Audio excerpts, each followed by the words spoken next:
سلام البنات، اليوم جيت ليكم بوصفه جديده اللي هو الخبز ديال العدس.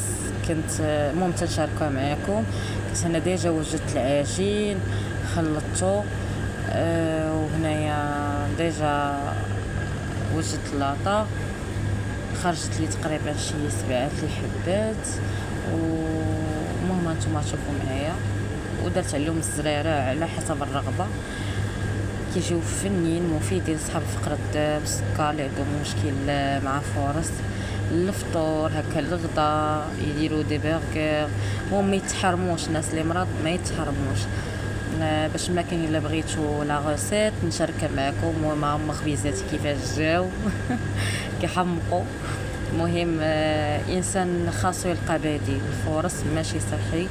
وها كي جا من بعد ما طاب، المهم طيبته على درجة 200 لمدة 10 دقائق.